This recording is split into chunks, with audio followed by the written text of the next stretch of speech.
Good evening everyone. तो जैसे कि आप सभी को पता है, हम यहाँ पर ले रहे हैं ऑनलाइन क्लासेस। किस क्लास के लिए? तो वो है 9th क्लास के लिए। किस सब्जेक्ट की? तो वो है मैथ की, जिसमें हमने आपके जो है वो फाइनल एग्जाम के लिए रिवीजन शुरू कर दिया है। और आज जो हम करने वाले हैं वो हम करने वाले हैं कुछ फॉर्मूलाज। जितनी भी आपकी 3D शेप्स हैं उनके फॉर्मूलाज को आज हम सीखेंगे कि वो जो फॉर्मूला हम पढ़ते हैं वो एक्चुअल में बने कहाँ से हैं। ठीक है, तो इनको बनाने का देखो, मैं कोई भी अलग से कुछ भी नहीं पढ़ा रही, ये आपकी किताब में ही दिया गया है।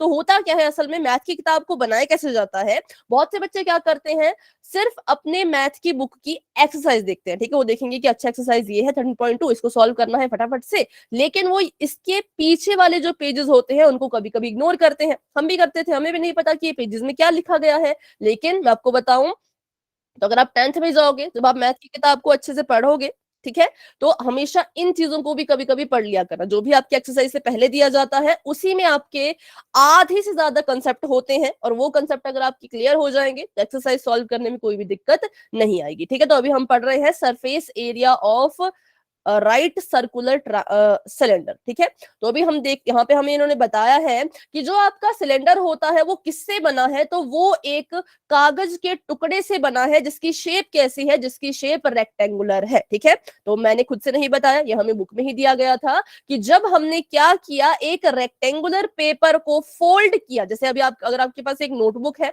आप भी जरा अपने पेपर को ऐसे फोल्ड करो, तो जो शेप बनेगी उसी को हम सिलेंडर कहते हैं। ठीक है, लेकिन आपने देखा होगा कि जब आप पेपर को फोल्ड करते हो तो उसका ये वाला हिस्सा और ये वाला हिस्सा तो खुला रह जाता है, मतलब अंदर से आप उसमें हाथ डाल सकते हो क्योंकि वो तो खुला है, वो बंद नहीं है।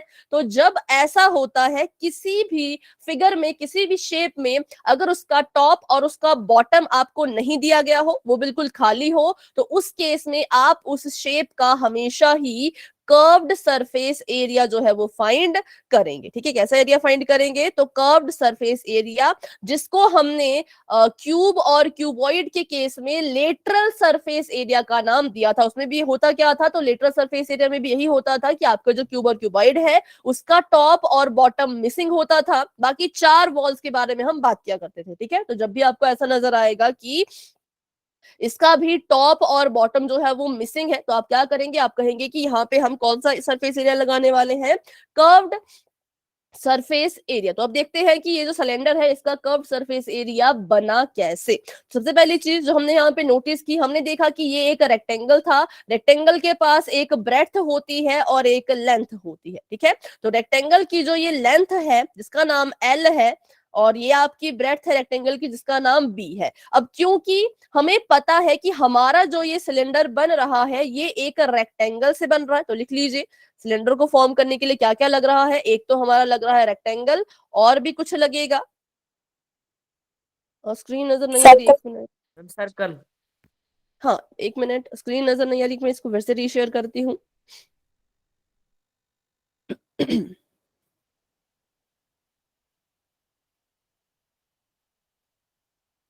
अभी देखिए,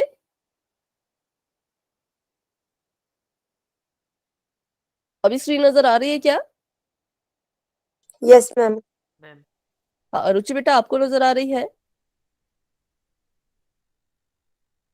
एक रेक्टेंगल है, ठीक है, ठीक है, एक रेक्टेंगल यूज होगा क्या करने के लिए, आपका इस सिलेंडर बनाने के लिए, और 2 सर्कल्स भी यूज होंगे। लेकिन अभी 2 सर्कल्स यहाँ पर यूज नहीं हो रहे क्योंकि हम देख पा रहे हैं सिर्फ रेक्टेंगल है, उसको फोल्ड किया तो कुछ ऐसा बन गया, ये टॉप और बॉटम से अभी ओपन है, खुला है।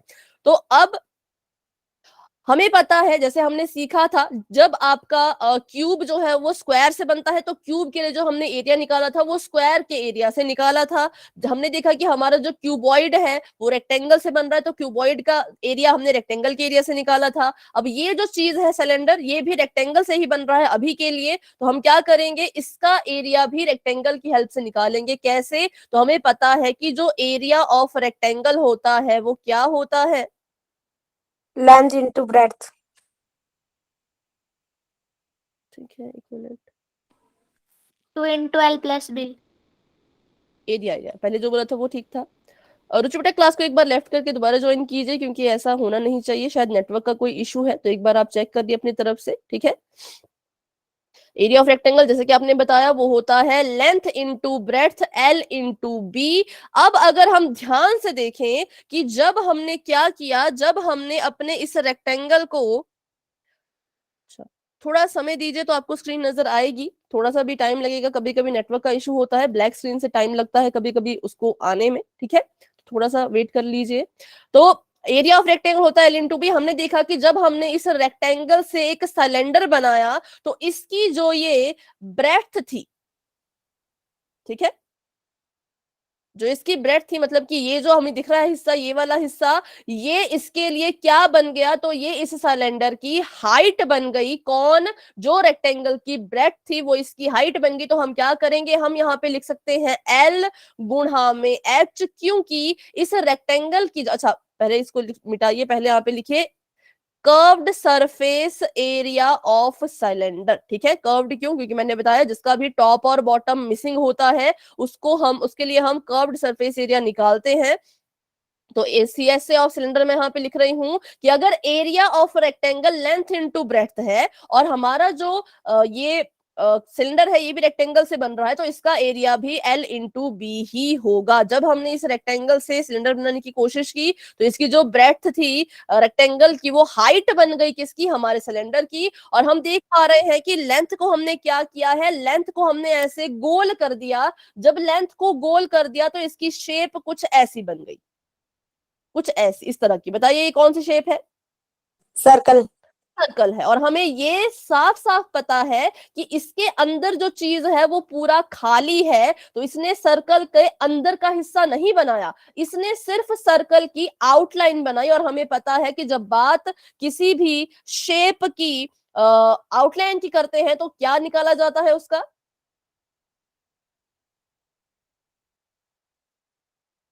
बताइए जरा।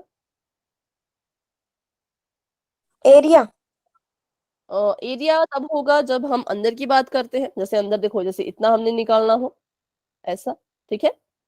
लेकिन अगर आउटलाइन की बात की जाए सिर्फ तो पी से कुछ होता है पेरीमीटर।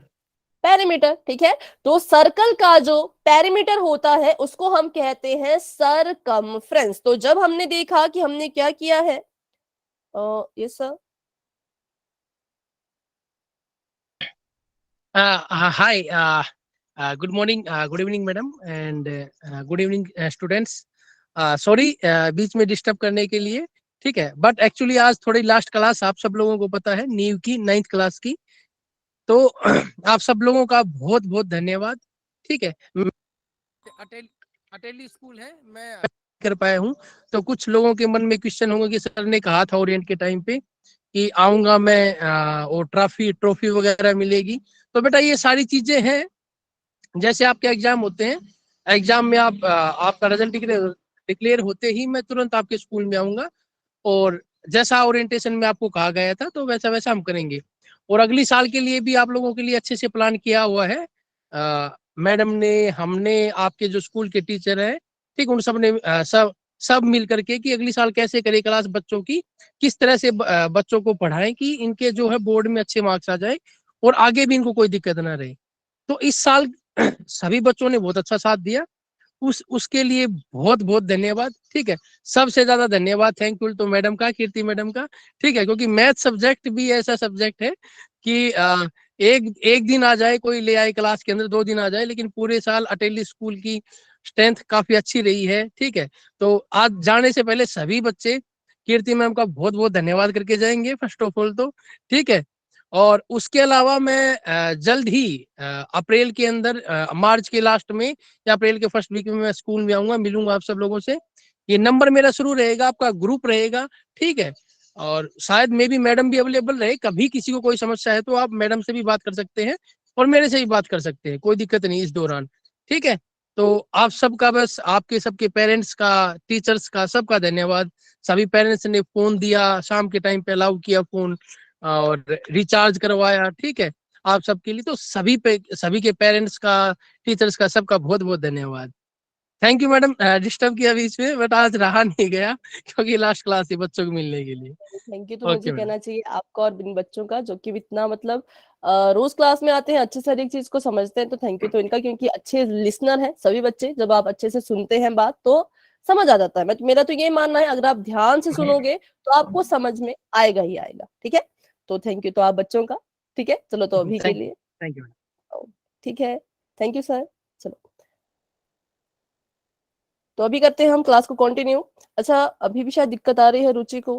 बेटा एक बार इसका सॉल्यूशन अभी कुछ है नहीं मेरे पास, बट हाँ आपको क्लास को लेफ्ट करके रीजॉइन करना, यही इसका सॉल्यूशन है, और नेटवर्क को चेक करते रहिए, यही इसका सॉल्यूशन है। ठीक है, अच्छा तो हम कर रहे थे, हाँ हम कर रहे थे कि जो इसकी ब्रेड्थ है रेक्टेंगल की, वो इसकी हाइट बन गई, और जो इसकी लेंथ है उसको हमने ऐसे गोल कर दिया, फोल्ड कर दिया, तो कुछ ऐसी इसकी हमें आकृति दिख रही है, शेप दिख रही है, और ये सर्कल की सरकमफ्रेंस होती है। अगर आप, ये आपका सर्कल है, और अगर आप सिर्फ सर्कल की आउटलाइन को ही देखते हो, ठीक है, अगर आप अपने सर्कल के सिर्फ आउटलाइन को ही देखोगे ऐसे, तो इसको हम कहेंगे सरकमफ्रेंस। लेकिन अगर आप सर्कल के अंदर के एरिया को ऐसे इसको देखोगे तो इसको हम कहेंगे एरिया। ठीक है, बाकी शेप में सरकमफ्रेंस को पेरीमीटर का नाम दिया जाता है, लेकिन सर्कल के केस में पेरीमीटर को ही सरकमफ्रेंस कहते हैं। तो क्या होती है सरकमफ्रेंस ऑफ सर्कल, तो उसका फॉर्मूला अगर किसी को याद हो तो आप बता सकते हैं बच्चों। 2 pi r 2 पाई आर, बिल्कुल सिंपल। तो ये आपका आ गया यहाँ पर, लेंथ हो गई 2 पाई आर, और बस ये इसको मल्टीप्लाई कर लो तो आपका आ चुका है 2 पाई आर एच, और यही होता है सिलेंडर का कर्व्ड सरफेस एरिया। ठीक है, तो इसमें किसी भी बच्चे को कोई भी डाउट है तो अभी के अभी पूछ लीजिए। सीएस ऑफ सिलेंडर हो जाएगा 2 पाई आर एच। ठीक है, एच इसकी ब्रेड्थ बन गई, और 2 पाई आर इसकी लेंथ थी, क्योंकि लेंथ ऐसे गोल हो गई तो वो होगी इसकी सरकमफ्रेंस, तो हम ऐसे इसको लिख सकते हैं। अब बात कर लेते हैं हम सिलेंडर के टोटल सरफेस एरिया की। ठीक है, तो इसके लिए हम इस आगे वाली शेप को देख लेते हैं, कि हमें पता है कि अभी हमने इतने जो हिस्सा था, इतना जो इसका पार्ट था, उसका हमने निकाल लिया है एरिया। ठीक है, इसका और इसका, मतलब इसका हमने एरिया जो है वो अभी निकाल लिया है। लेकिन अगर हमें इस सिलेंडर को कंप्लीट करना है तो हमें इसे ऊपर और नीचे से ढकना भी पड़ेगा। तो इसको ढकने के लिए हम कौन सी शेप लेंगे? जब इसका ये वाला पार्ट एक सर्कल है तो इसको ढकने के लिए भी सर्कल ही यूज किया जाएगा। ठीक है, तो मैंने कहा अगर मैं आपसे पूछूं कि रेड वाला जो इसका सरफेस है, इसका एरिया क्या होगा, तो क्या हम इसको कहते हैं, जो हमने अभी निकाला भी उसको हमने क्या नाम दिया था, कैसा एरिया? perimeter नहीं, पूरे का देखो, जो मैंने पूरी लाल वाली शेप curved बनाई है ना, surface curved surface area. area ठीक है, इसको हमने नाम दिया था कर्व्ड सरफेस एरिया का। तो कर्व्ड सरफेस एरिया, सिलेंडर के कर्व्ड सरफेस एरिया में हमें कुछ ऐड करना पड़ेगा कि हमारा टोटल सरफेस एरिया खुद ब खुद आ जाएगा। तो किसको ऐड करना है? बहुत ही सिंपल है, ऊपर वाले सरफेस को ढकने के लिए भी एक सर्कल का यूज कर रहे हैं, नीचे वाले सरफेस को भी ढकने के लिए एक सर्कल का यूज कर रहे हैं।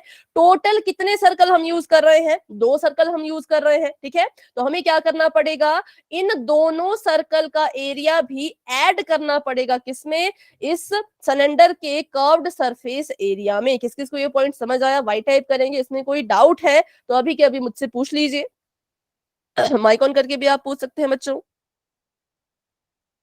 ये अभी ये शेप खुली थी टॉप और बॉटम से, अब टॉप और बॉटम को ढकना है तो इसलिए हमने क्या किया, 2 सर्कल ऊपर से और ऐसे से लगा दिए। तो अब इनका एरिया भी तो इसमें जोड़ना पड़ेगा, तभी तो हमारी पूरी टोटल शेप का हमें एरिया मिलेगा। तो बताइए क्या हम इसमें जोड़े? सर्कल 2 हैं और एक सर्कल का एरिया क्या होता है, मतलब ऊपर वाले सर्कल का एरिया क्या होगा? Area of circle. तो एरिया ऑफ सर्कल आप लिख लीजिए साइड में इसके साथ ही, कि एरिया ऑफ सर्कल क्या होता है, क्योंकि ये आपके काम आएगा अभी कोन में भी और स्फीयर में भी। तो एरिया ऑफ सर्कल होता है पाई आर स्क्वायर। ठीक है, पाई आर स्क्वायर को हम कहते हैं कि ये सर्कल का एरिया है। तो हम लिख देंगे कर्व्ड सरफेस एरिया, मतलब कि ये रेड वाला हिस्सा, इसमें हमने ऊपर वाले ढक्कन को ऐड कर दिया जो कि सर्कुलर शेप का है, और नीचे वाले बेस को भी ऐड कर दिया, मतलब उनके एरिया को ऐड कर दिया जो कि नीचे वाला है। तो पाई आर स्क्वायर में पाई आर स्क्वायर को हम जोड़ देंगे। किस किस को ये पॉइंट समझ आया? हैंड रेज भी कर सकते हो।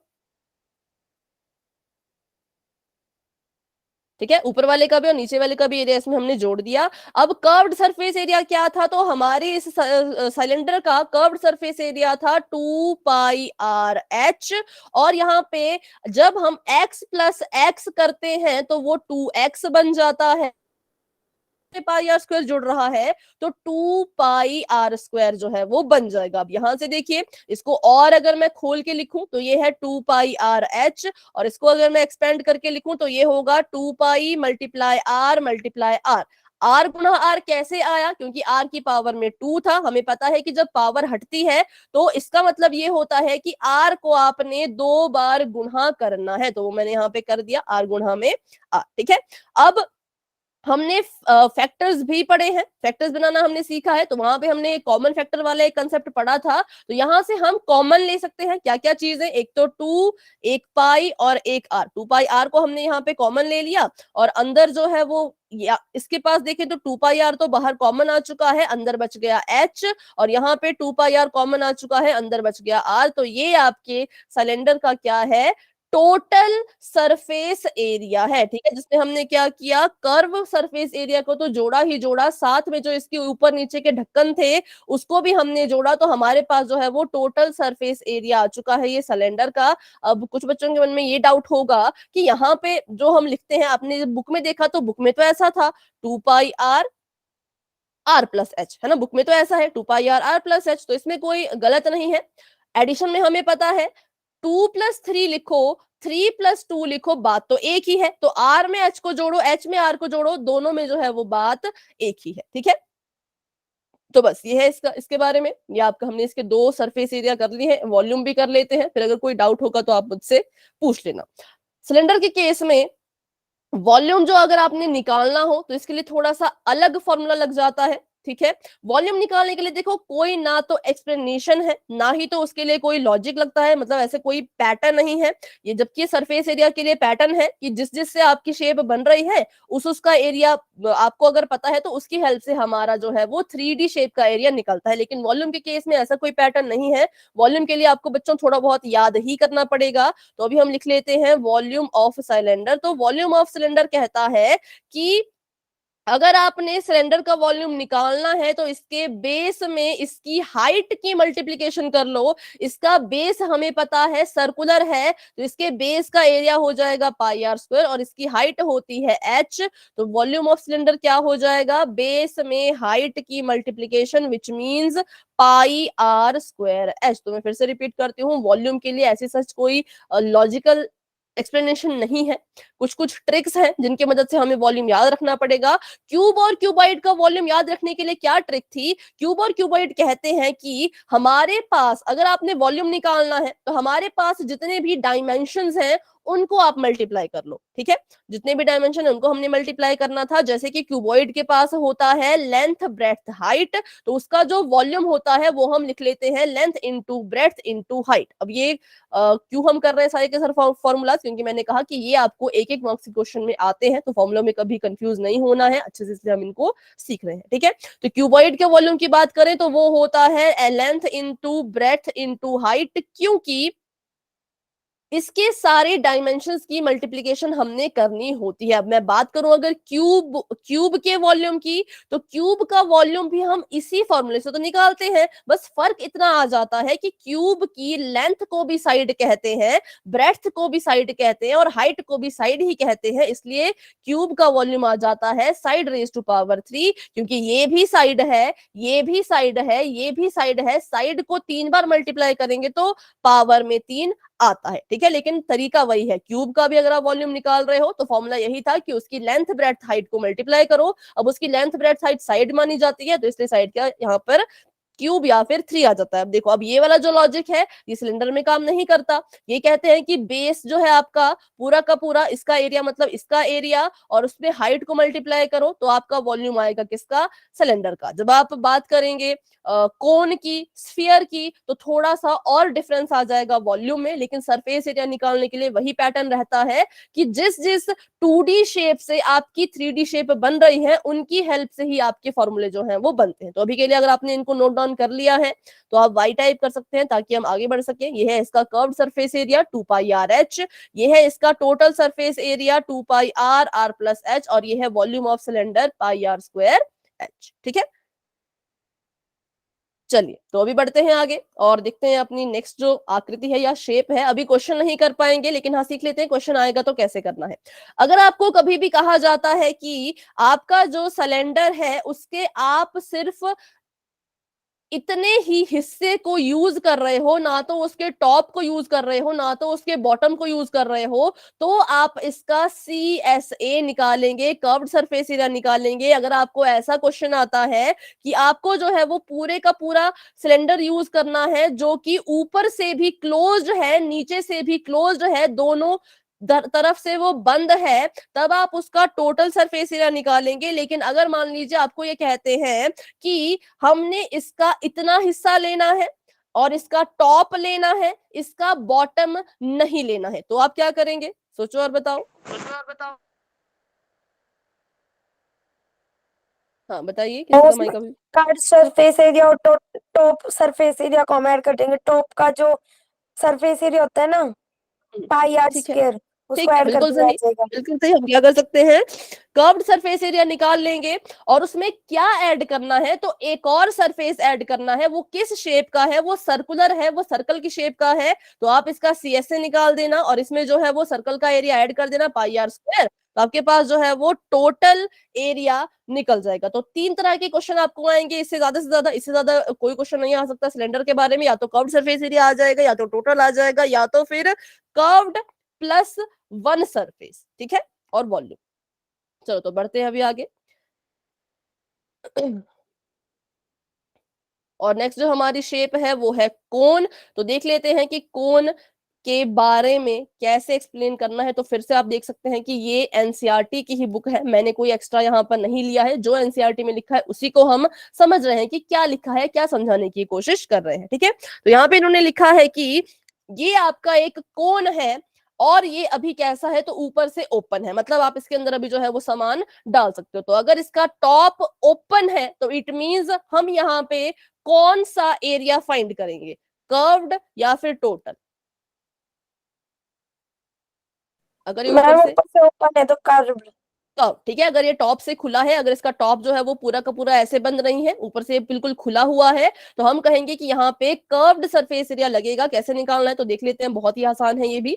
तो इन्होंने क्या किया, इन्होंने इस कोन को ऐसे खोल दिया। ठीक है, कोन, इन्होंने एक कागज की कोन बनाई और कोन को ऐसे खोल दिया। तो खोल के इन्होंने देखा कि जिस कागज के टुकड़े से ये कोन बना रहे थे उसकी शेप कुछ ऐसी निकली। ठीक है, उसकी शेप कुछ कैसी निकली, ऐसी। फिर इन्होंने क्या किया, अब जो यहाँ पे होने वाला है ये इन्होंने अपनी मर्जी से किया, किसी ने इनको करने के लिए कहा नहीं था, पर इनको एरिया निकालना है तो इन्होंने अपनी मर्जी से क्या किया, इस कागज के टुकड़ों को, इस कागज के टुकड़े को बहुत सारे ट्रायंगल्स में जो है वो डिवाइड कर दिया। ठीक है, जितने भी ट्रायंगल्स यहाँ पे आप बना सकते हैं उतने आप यहाँ पे बनाइए। तो बहुत सारे ट्रायंगल्स में इसको इन्होंने कर दिया है डिवाइड। फिर देखते हैं इस पे क्या क्या असर पड़ेगा, क्या क्या इस पे फर्क पड़ेगा। तो ये मैंने यहाँ पे ट्रायंगल बना दिए बहुत सारे, इसको हमने इसमें डिवाइड कर दिया है, कुछ छोटे कुछ बड़े कुछ ज्यादा बड़े। ठीक है, अब हमने देखा कि ये वाली जो साइड होती है कोन की, इसको हम स्लैंट हाइट कहते हैं। स्लैंट हाइट क्यों कहते हैं, क्योंकि ये टेढ़ी ऊंचाई होती है। देखो, हाइट का मतलब ऊंचाई है, कितना ऊंचा है, स्लैंट का मतलब टेढ़ा, तो जो तिरछी ऊंचाई होती है उसको हम स्लैंट हाइट कहते हैं। इसको आप डिनोट करते हैं L से। ठीक है, हमने देखा कि जब हमने इस कोन को खोल दिया तो ये जो स्लैंट हाइट थी ये कुछ ऐसी खुल के यहाँ पे कुछ ऐसी बन गई। ठीक है, तो इसका मतलब कि यहाँ पे जितने भी आपको ये डंडे या जितनी भी लाइंस आपको यहाँ पे दिख रही हैं, ये सभी की सभी L ही मानी जाएगी, क्योंकि इनका जो डिस्टेंस है इस पॉइंट से कोन के इस सरफेस तक वो सभी का इक्वल है। तो हम कहेंगे कि ये सभी क्या है, ये सभी यहाँ पे L का काम कर रही है। कैसे, क्योंकि कोन को हमने खोला है। अब कोन की ये वाली साइड अगर L है तो हमने देखा खोलने पर ये भी L, ये भी L, और जितनी भी चीजें आपको यहाँ पे दिख रही हैं सभी को L ही माना जाएगा। ठीक है, किस किस को ये चीज समझ आया? वाई टाइप करेंगे, डाउट है तो पूछ लो। इमेजिन कर पा रहे हैं सभी क्या, कि आपने कोन को ऐसे खोला और इसकी ये वाली जो साइड थी वो ऐसी बन गई, ऐसी ऐसे खुल के बन गई। ठीक है, तो जितनी भी ऐसी लंबी लंबी लाइंस आपको दिखेंगी वो सभी क्या है, इस कोन की लेंथ है, स्लैंट हाइट है, L है। चलो, तो क्योंकि हमने इसको बहुत सारे ट्रायंगल्स में बांटा है तो इट मींस कोन का जो सरफेस एरिया निकलेगा वो ट्रायंगल्स की हेल्प से निकलेगा। तो हमें पता होना चाहिए एरिया ऑफ ट्रायंगल। बताइए एरिया ऑफ ट्रायंगल किसे याद है?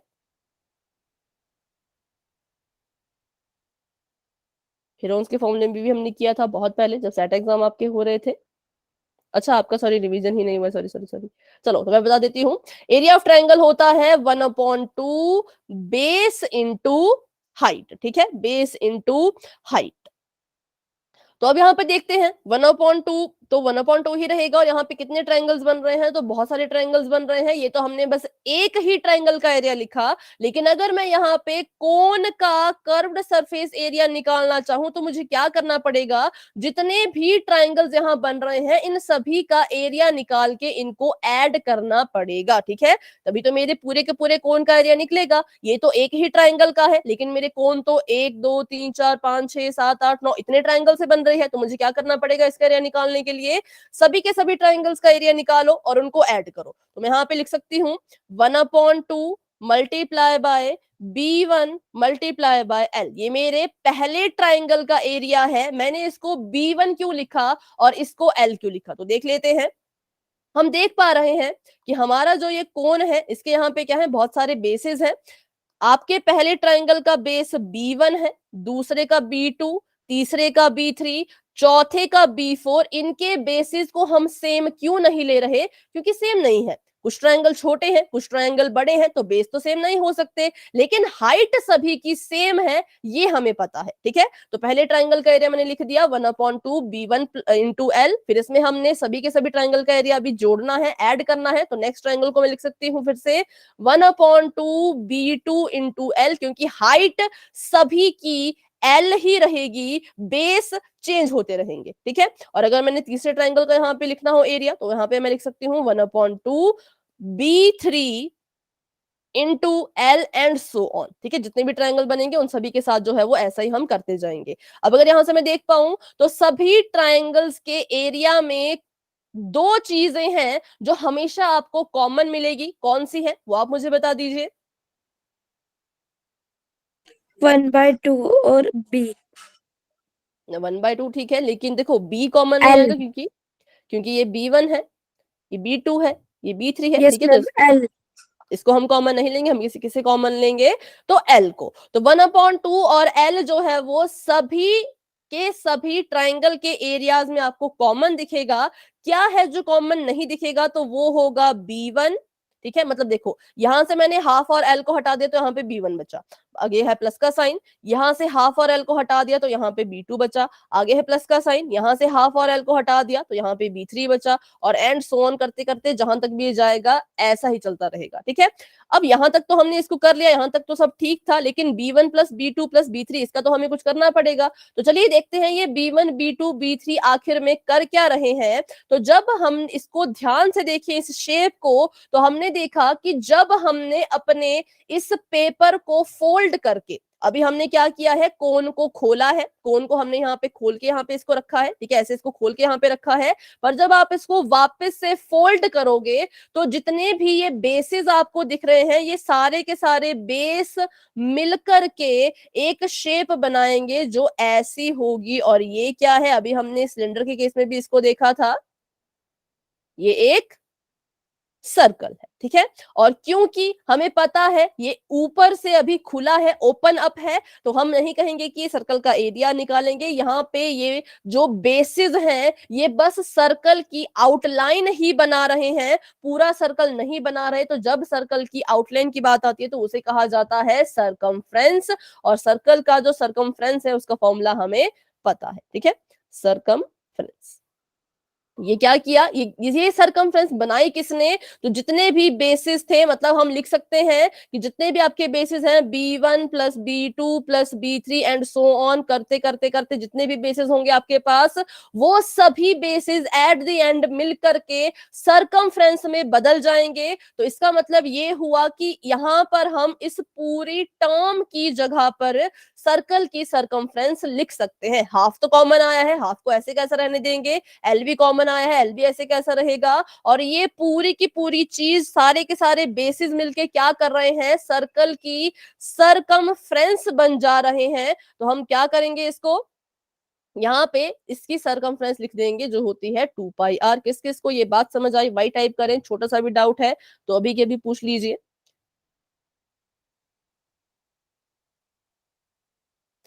क्योंकि आप फिर खुद से क्या कर पाएंगे, फॉर्मूला डिराइव कर पाएंगे। आप अगर पेपर में कभी भूल भी जाते हो तो आप खुद से इसको कर पाओगे, ठीक है।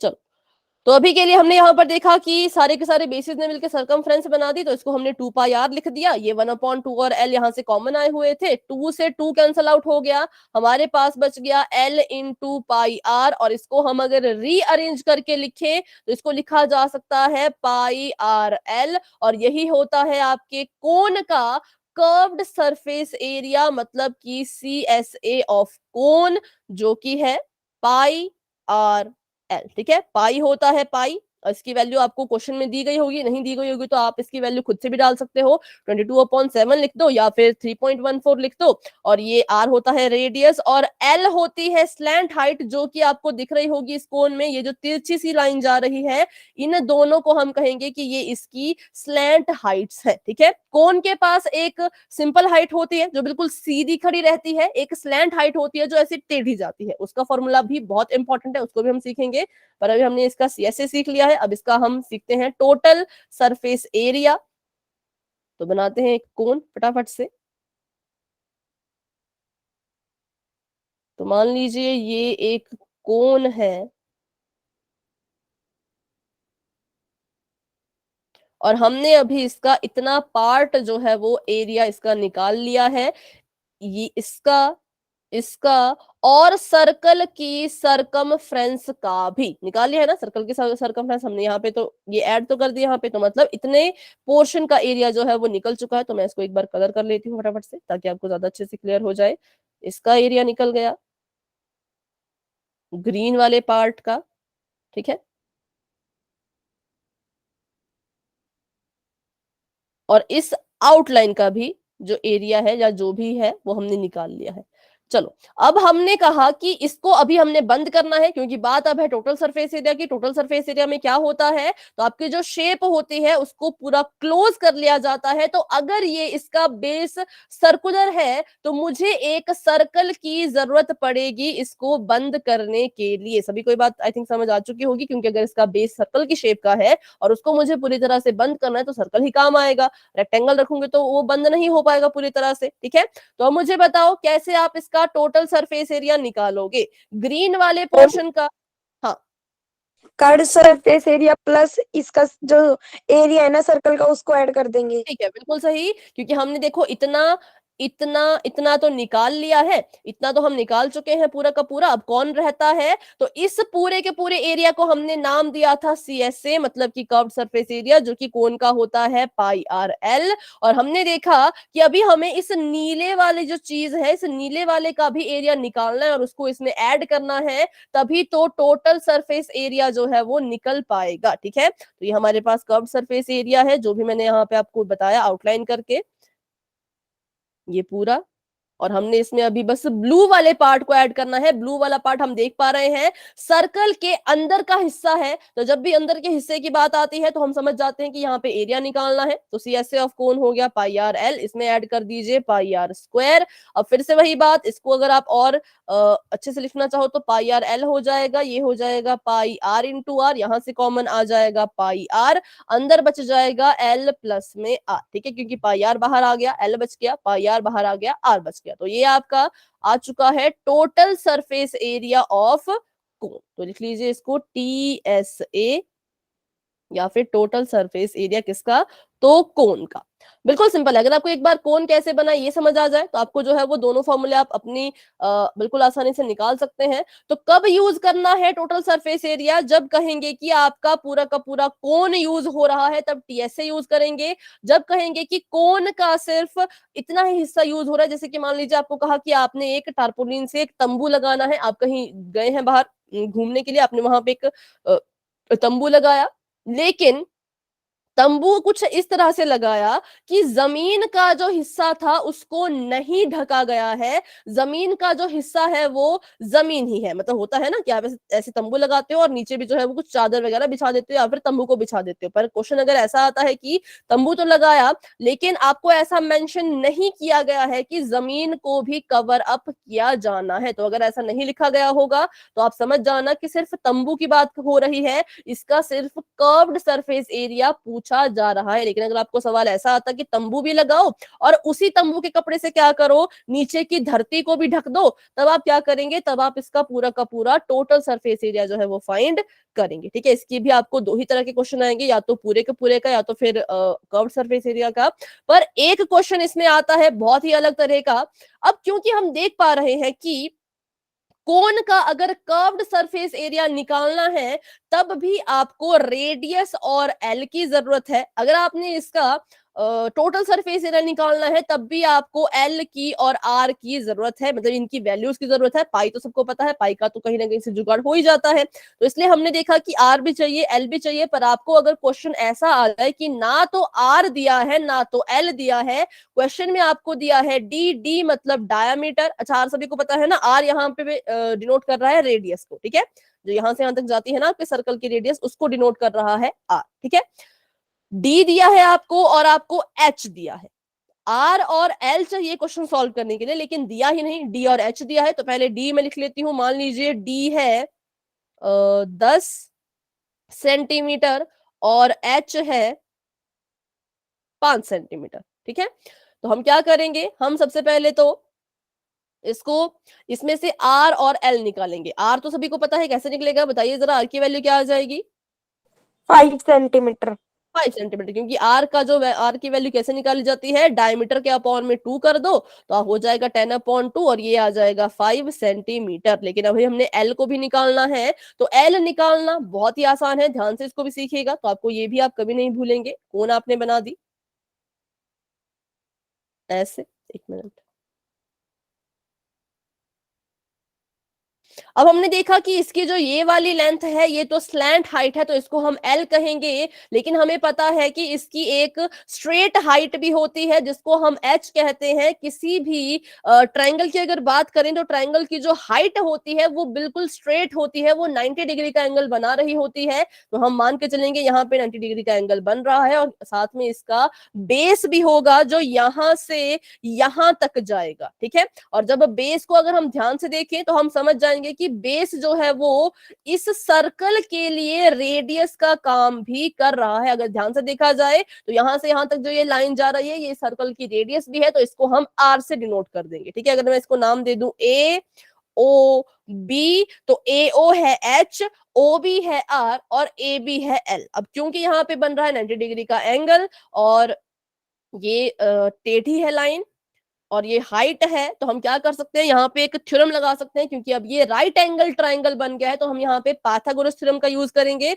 पाइथागोरस कहता है कि जो आपका हाइपोटेन्यूज है उसका स्क्वायर किसके बराबर होता है, तो परपेंडिकुलर का स्क्वायर प्लस बेस का स्क्वायर, इसके बराबर होगा किसका, हाइपोटेन्यूज का स्क्वायर। हाइपोटेन्यूज कौन है, हाइपोटेन्यूज हमारे पास एल है। हाइपोटेन्यूज होती है जो ट्रायंगल की सबसे लंबी साइड होती है, जो ऐसे होती है, तिरछी वाली होती है। ठीक है, उसको हम कहते हैं हाइपोटेन्यूज। तो एल यहाँ पे हाइपोटेन्यूज का काम कर रहा है, तो एल का स्क्वायर किसके बराबर हो जाएगा, पी स्क्वायर मतलब परपेंडिकुलर, परपेंडिकुलर मतलब जो ऐसी लाइन है, हाँ स्ट्रेट लाइन है जो 90 डिग्री का एंगल क्रिएट कर रही है, बना रही है, वो है आपके पास एच। तो इसको आप लिख देंगे एच स्क्वायर। और बेस की बात करें तो यहां से यहां तक जो ये चीज है ये बेस है और बेस को हम कहेंगे कि ये रेडियस का भी काम कर रही है, तो इसकी वैल्यू हो जाएगी आर स्क्वायर। ठीक है, अब ये हमारे पास आ गया, लेकिन हमसे पूछा है कि एल स्क्वायर नहीं, एल की वैल्यू बताइए।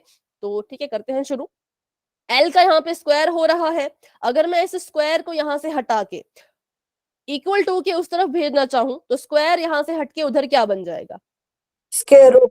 Square root. ठीक है, क्योंकि हमें पता है स्क्वायर का जो उल्टा होता है वो स्क्वायर रूट होता है, इसलिए हम क्या करेंगे, स्क्वायर को उधर उस तरफ अगर आप भेजेंगे तो इसका स्क्वायर रूट ऐसा बन जाएगा। और ये है आपके एल के लिए फॉर्मूला। आपने क्या करना है, जब भी आपको क्वेश्चन में एल नहीं दिया गया होता है तो ऐसे आप इसको सॉल्व करोगे। ठीक है, अब मान लो आपको एल भी दिया है, एच भी दिया है, डायमीटर नहीं दिया और रेडियस भी नहीं दी, तो आप क्या करोगे, इसी फॉर्मूले को आप जो है वो मॉडिफाई करके यहां से आर भी निकाल सकते हो। कैसे निकलेगा, तो पहले तो एल स्क्वायर में से एच स्क्वायर माइनस हो जाएगा, एच स्क्वायर को वहां भेजोगे ना तो माइनस हो जाएगा, और आर स्क्वायर यहाँ अकेला रह जाएगा, फिर आर को अकेला छोड़ो तो इसका स्क्वायर रूट हो जाएगा। ठीक है, मतलब इस वाले पाइथागोरस थ्योरम में आप एल एच आर की वैल्यू पुट करके किसी की भी वैल्यू यहां से फाइंड कर सकते हैं, जिसकी भी आपको जरूरत महसूस हो रही हो क्वेश्चन सॉल्व करते वक्त। ठीक है, तो अभी के लिए आप बस एल का फॉर्मूला लिख लीजिए, ये जरूरी है, L is equal to H square plus R square, और इस पूरे का होल का स्क्वायर रूट। तो करते हैं इसको सॉल्व। अभी के लिए हमने माना कि हमारी जो हाइट है वो 5 है, तो इसको स्क्वायर रूट लगा लीजिए, 5 का स्क्वायर अंदर होने वाला है, आर की वैल्यू हमने डी से निकाली तो वो भी 5 आई, तो यहाँ पे भी 5 का स्क्वायर होगा, एल ऐसे कैसा रहेगा, तो L is equal to square root of 5 5 25, 5 5 25, और इसको अगर ऐड करें तो एल आपके पास कितना आ जाएगा, स्क्वायर रूट ऑफ 50। इसका स्क्वायर रूट हटाने के लिए आप कोई सा भी मेथड यूज कर सकते हो, आप प्राइम फैक्टर, अगर इसका वैसे स्क्वायर रूट होता नहीं है तो प्राइम फैक्टर से नहीं होगा, लेकिन हाँ दूसरा वाला जो मेथड है उसको आप यूज करके इसका स्क्वायर रूट निकाल सकते हैं। इसमें आपको स्क्वायर रूट सॉल्व करना ही पड़ेगा, क्योंकि जब तक आपके पास एल की वैल्यू नहीं आएगी तब तक आप ना तो कर्व्ड सरफेस एरिया निकाल पाएंगे और ना ही टोटल सरफेस एरिया। ठीक है, तो इसलिए स्क्वायर रूट को सॉल्व करना जो है वो, मैं आपको रिकॉर्डिंग भी भेज दूंगी, अगर आप बोलेंगे बाद में तो शायद हमने किया था एक बार। ठीक है, तो बस ये था इसके बारे में। कोण के बारे में ये 3 चीजें अगर आपको अच्छे से समझ आ चुकी हैं तो आप किसी भी क्वेश्चन को आराम से कर पाएंगे। ठीक है, बाकी मीटर सेंटीमीटर का जो भी है उसको ध्यान रखना, वो बेसिक चीजें उनका आप ध्यान खुद से रखिएगा। ठीक है, तो क्वेश्चन अभी हम इसके नहीं कर पाएंगे क्योंकि हमारे पास अभी एक और शेप बचती है जो कि है स्फीयर। ठीक है, तो स्फीयर के बारे में जान लेते हैं कि स्फीयर क्या है, कैसा दिखता है, कैसा बना है, और स्फीयर को कभी भी सर्कल से कंपेयर मत करना। स्फीयर कभी भी सर्कल नहीं होता। कुछ बच्चे जल्दबाजी में कहते हैं कि स्फीयर क्या है, तो कुछ बच्चे कहते हैं जो गोला सा है, जो सर्कल की तरह दिखता है वही स्फीयर है, लेकिन स्फीयर कभी भी सर्कल की तरह नहीं दिखता, क्योंकि इसमें थिकनेस होती है, इसमें मोटाई होती है। कभी आप अगर एक सर्कल बनाओ पेज पे और उसको काटो, और कभी अगर आप एक बॉल को हाथ में पकड़ो, तो क्या दोनों एक जैसे होते हैं? बिल्कुल नहीं। बॉल का जो हर एक सरफेस है वो इतना वो होता है, आइडेंटिकल होता है। कहीं से भी बॉल को पकड़ो वो चारों तरफ से गोल होती है, लेकिन सर्कल जो आपने पेज से काटा वो ऐसे बिल्कुल पतला सा होता है, उसकी कोई मोटाई या थिकनेस नहीं होती। ठीक है, तो स्फीयर को हम कभी भी सर्कल नहीं कहेंगे।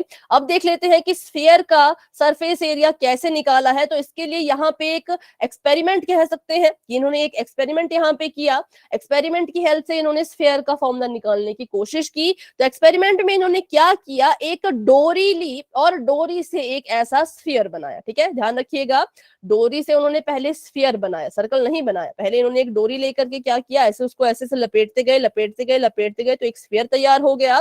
फिर इन्होंने इसी डोरी को वापस से खींच लिया और इस डोरी के इन्होंने कुछ सर्कल बनाने शुरू किए। तो इस डोरी के इक्वल जो है वो 4 सर्कल्स बन गए और उसके बाद डोरी खत्म हो गई। तो मतलब ये एक एक्सपेरिमेंट था। अब इसमें 4 पे ही क्यों खत्म हुआ, 5 पे क्यों नहीं, इसका कुछ भी ऐसे कोई लॉजिकल आंसर नहीं है, लेकिन हाँ इससे हमने ये एज्यूम कर लिया कि हमारा जो स्फीयर है वो 4 सर्कल्स की हेल्प से बना है। हमने क्या सोच के चले कि हमारा जो एक स्फीयर है उसको बनाने के लिए एटलीस्ट कितने सर्कल लग रहे हैं, 4 लग रहे हैं।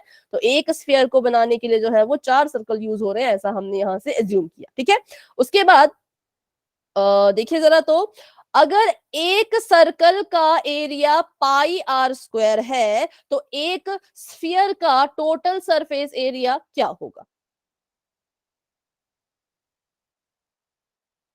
कितने से बन रहा है ये? 4 से बन रहा है, एक का इतना है 4 4 पाई आर स्क्वायर।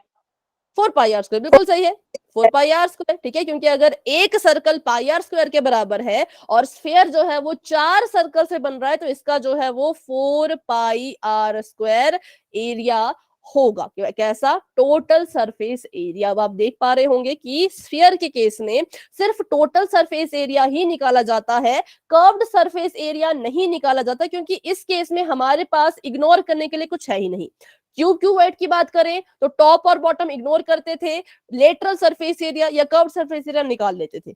सिलेंडर की बात करें, टॉप और बॉटम को इग्नोर करते थे तो कर्व्ड सरफेस एरिया निकल जाता था। कोन की बात करें तो नीचे का जो बेस है उसका सर्कुलर, उसको हटाओ तो उसका कर्व्ड सरफेस एरिया निकल जाता था। लेकिन यहाँ पे स्फीयर पूरा ही ऐसा गोल गोल सा है, इसको जो है वो इग्नोर करने के लिए इसके पास कोई सरफेस बचा ही नहीं, तो कहां से हम इसका कर्व्ड सरफेस एरिया निकाले, इसलिए इसका कर्व्ड सरफेस एरिया ना तो निकाला जाता ना होता है। ठीक है, तो आपको स्फीयर के केस में बस एक ही फॉर्मूला याद करना है, वो है टोटल सरफेस एरिया कितना, तो 4πr²।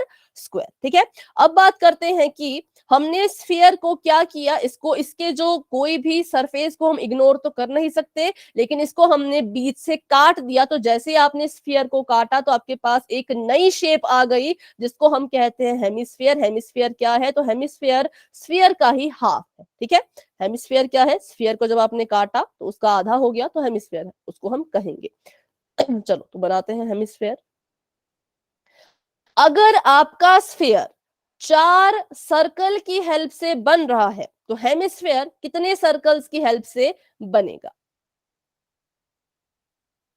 2 से। ठीक है, मतलब कि इतना जो इसका हिस्सा है, इतना जो इसका पार्ट है वो 2 सर्कल्स की हेल्प से बना। लेकिन हमने देखा कि स्फीयर तो पूरा ही गोल था, उसको जो है वो हमें ना तो पूरा करने की जरूरत पड़ रही थी, ना तो वो अधूरा रह रहा था, वो खुद में ही कंप्लीट शेप थी। पर यहाँ पर मैं देखूं तो इतना हिस्सा तो मुझे पता है कि 2 सर्कल से मिलके बन रहा है, लेकिन अभी भी हेमिस्फीयर का एक हिस्सा मुझे खाली सा दिख रहा है और ये जो चीज है ये मुझे सर्कुलर ही नजर आ रही है। तो इट मींस एक और सर्कल लगेगा हेमिस्फीयर को पूरी तरह से बंद करने में या पूरी तरह से बनाने में। तो अब बताइए कितने सर्कल्स की मदद से हेमिस्फीयर बना? 2 सर्कल तो यहां लग गए क्योंकि स्फीयर को काटा तो 2 तीन। यहां पर थे और 3। एक सर्कल लग गया। हाँ, एक सर्कल लग गया इस हेमिस्फीयर को पूरा बंद करने के लिए, तो एक सरफेस यहां पर आ गया। क्योंकि किसी भी शेप का अगर हम टोटल देखते हैं तो वो कभी भी खुली नहीं होती, तो हेमिस्फीयर को देखोगे तो वो भी खुला नहीं होना चाहिए। तो हमने कहा इसको बंद करने के लिए एक और सर्कल की मदद लगती है। तो इट मींस ये 3 सर्कल से बन रहा है, तो इसका टोटल सरफेस एरिया कितना हो जाएगा? 3πr²। 3πr²। बिल्कुल सिंपल है। हेमिस्फीयर में अगर 3 सर्कल लग रहे हैं तो इसका एरिया होगा 3πr²। और अगर मैं हेमिस्फीयर के ही कर्व्ड सरफेस एरिया की बात करूं तो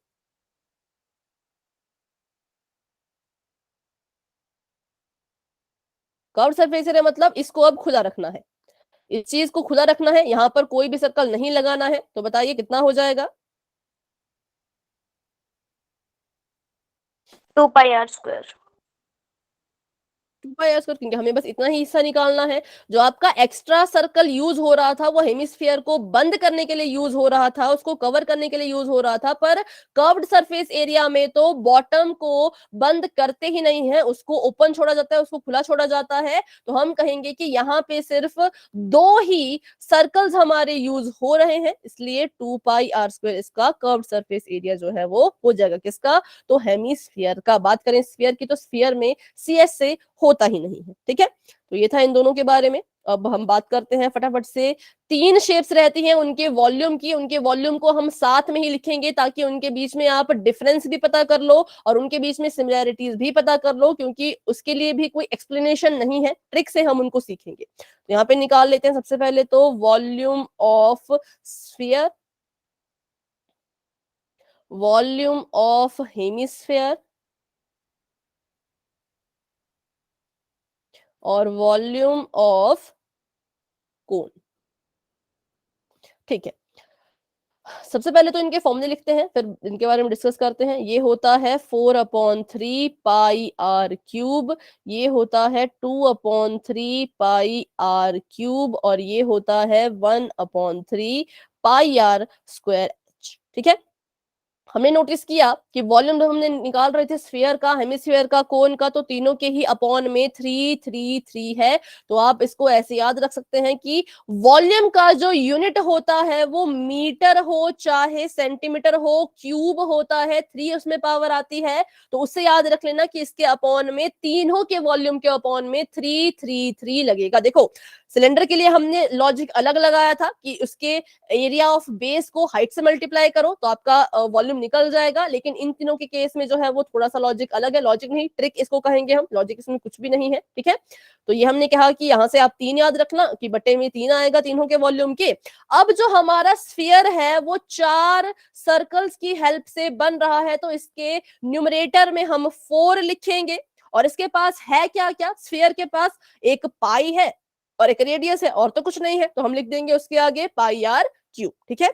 4 क्यों, क्योंकि 4 सर्कल से आपका स्फीयर बन रहा है तो 4 ऊपर आ जाएगा, बटे में 3 क्यों, क्योंकि वॉल्यूम निकाल रहे हैं, और इसके पास है क्या क्या, एक इसके पास पाई है और आर है, तो हम लिख देंगे पाई आर क्यूब। फिर हमें पता है हेमिस्फीयर होता है स्फीयर का आधा, तो आप इसके स्फीयर के वॉल्यूम का हाफ कर दोगे तो 2 2 जा 4, तो आपका जो है वो 2/3 पाई आर क्यूब हेमिस्फीयर का फॉर्मूला वॉल्यूम का आ जाएगा, ठीक है। अब बात करते हैं कोन की, तो कोन हमें पता है कोन में सिर्फ एक ही सर्कल यूज होता है, तो 1 ऊपर लिख दिया, अपॉन में 3 तो आएगा ही आएगा। अब कोन के पास होती है 3 चीजें, एक होता है पाई, एक होता है आर और एक एच। देखो वॉल्यूम ऑफ कोन निकालने के लिए एल की जरूरत नहीं पड़ती है, एल की नीड आपको कब पड़ेगी, जब आप एरिया निकालोगे सिर्फ तभी, वॉल्यूम निकालने के लिए एल का कोई भी यहाँ पे काम नहीं होता, ठीक है। तो आप इसको लिख सकते हो 1 इसलिए क्योंकि एक ही सर्कल यूज होता है कोन में, अपॉन में 3 तो सभी के आ रहा है, और पाई आर स्क्वायर एच, ठीक है, पाई आर स्क्वायर एच, ऐसे आप इसको लर्न करने की कोशिश कर सकते हैं। तो अगर आपने इसको नोट डाउन कर लिया तो वाई टाइप कर लीजिए या फिर इसका स्क्रीनशॉट ले लीजिए, क्योंकि अभी इसका छोटा सा एक टेस्ट होने वाला है, ठीक है, ताकि मुझे पता लग सके कि आपको जो है वो कहां तक ये फॉर्मूलाज अभी याद रहे, ठीक है। तो ये हमने सारे फॉर्मूलाज कर लिए हैं, अभी हम करते हैं इसका एक छोटा सा test.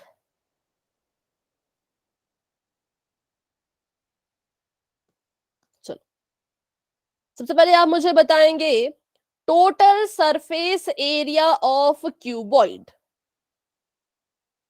2 into LB plus BH plus HL. LB plus BH, LB plus BH plus HL. ठीक है। Lateral surface, sorry curved surface area of cylinder, H L plus B, RH. ठीक है, 2 पाई आर एच। क्यों हमने कहा इसको 2 pi R H, क्योंकि देखो हमें पता है कर्व्ड की बात हो रही है सिलेंडर की, तो सिलेंडर बना है एक रेक्टेंगल से, रेक्टेंगल को जब फोल्ड किया तो उसकी लेंथ बन गई, उसका सरकमफ्रेंस, और उसकी ब्रेड्थ बन गई उसकी हाइट, तो ये एल है ये बी है, लेंथ इनटू ब्रेड्थ है, तो 2 पाई आर एच इसका जो है वो कर्व्ड सरफेस एरिया हो जाएगा, ठीक है। उसके बाद बताइए total surface area of a sphere, 4 pi r square. ठीक है, 4 4 पाई पाई आर स्क्वायर, ठीक है।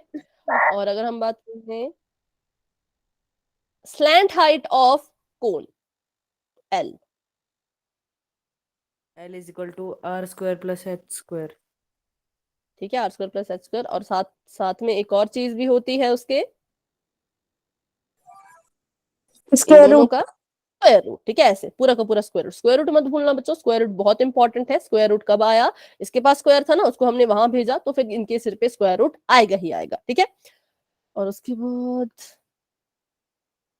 Volume of hemisphere, 2/3 pi r cube. 2/3 pi are square, ठीक है, पाई आर क्यूब। देखो क्यूब क्यों, क्योंकि वॉल्यूम निकाल, ठीक है, वॉल्यूम जब भी होगा आपने बस याद रखना है 3 कि 3 3 आएगा।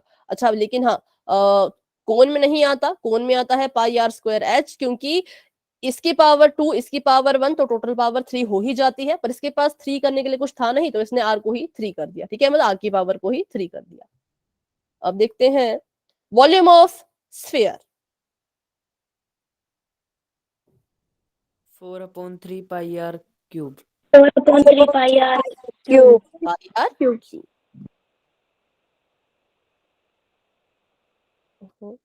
चलो, total surface area of a cube, 6 square. Square, यहाँ पर हम डिनोट करते हैं साइड को, तो 6 इंटू साइड स्क्वायर भी हम ऐसे लिख सकते हैं।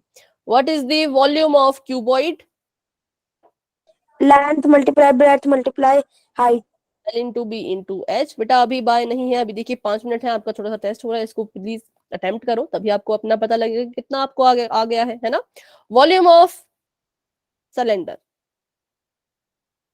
1/3 पाई आर स्क्वायर एच। थोड़ा सा, बेस इंटू हाइट। हाँ, तो इसके बेस क्या है, इसका बेस है सर्कुलर, सर्कुलर बेस का एरिया निकालना है तो क्या आएगा, क्या पाई आर चल सकता स्क्वायर। है, पाई आर स्क्वायर एच। ठीक है। तो 1/3 नहीं लगेगा, 1/3 किसी और के केस में लगता है, इसके केस में 1/3 नहीं लगेगा, ठीक है। और अगर हम बात करें total surface area of hemisphere, 3 total, pi r 3 pi are square. 3 pi are square. ठीक है।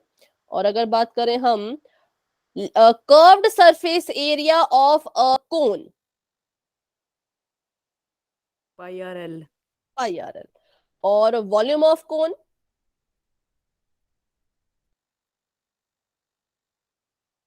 Ma'am 1/3 pi are square H. ठीक है, 1/3 पाई आर स्क्वायर एच। ठीक है। Curved surface area of hemisphere, 2 pi are square. 2 pi are square, ठीक है। Total surface area of cylinder, 2 pi R R pi plus R H. R plus 2 pi H. R plus H, क्योंकि हमने किया क्या, इसलिए था हमारे पास 2 पाई आर एच, इसमें हमने पाई आर स्क्वायर ऐड कर दिया, कॉमन लेने पर ऐसा बच गया, ठीक है। Lateral surface area of cuboid, 2 H L plus B.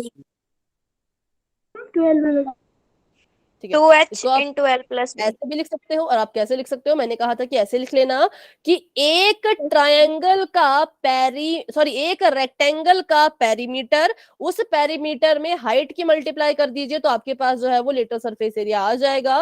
2 into L plus B multiply by H, ये हो गया पेरीमीटर, और हाइट की इसमें होगी मल्टीप्लीकेशन, तो आ गया आपका lateral surface area. Volume of cube, side. Side की पावर 3, और lateral surface area of cube 4 into side 4a square. square। 4 into side square, क्योंकि लेटर मतलब 4 ही साइड्स लेनी है, तो 4 इंटू साइड स्क्वायर हो जाएगा। देखते हैं अभी क्या बचा, ये भी हो गया, ये भी, हाँ। Total surface area of cone, pi r l plus r. थोड़ी सी मिस्टेक है, कौन ठीक करेगा? अच्छा, pi r l pi plus r. R into L plus r. हाँ, pi r l plus r, ऐसे था, पाई आर एल था, पाई आर स्क्वायर था, पाई आर कॉमन आ गया तो एल प्लस आर बच गया। हाँ ठीक है, तो ये हमने लगभग कर लिया अभी इन सभी के फॉर्मूलेज को रिवाइज। तो आपने क्या करना है, फॉर्मूला हमेशा याद रखने हैं, क्योंकि आपके ये 1 मार्क्स में तो आएंगे ही आएंगे, साथ में बड़े क्वेश्चन को सॉल्व करने के लिए आपके काम आएंगे। तो चलिए बच्चों, आज की क्लास को यहीं तक रखते हैं। आज की क्लास को लेकर के किसी बच्चे के मन में कोई डाउट है तो पूछ लीजिए, नहीं तो आप क्लास को लेफ्ट कर सकते हैं। Good night and bye bye. ऐसा भी नहीं बोल सकते कि मिलते हैं अगली क्लास में, क्योंकि लास्ट क्लास है, ठीक है। तो ऐसा बोल सकते हैं कि बेस्ट ऑफ लक, सभी के एग्जाम बहुत अच्छे हों सारे सब्जेक्ट्स के, और सभी अपना ध्यान रखिएगा, ठीक है। तो चलिए अभी के मैम लिए हमारा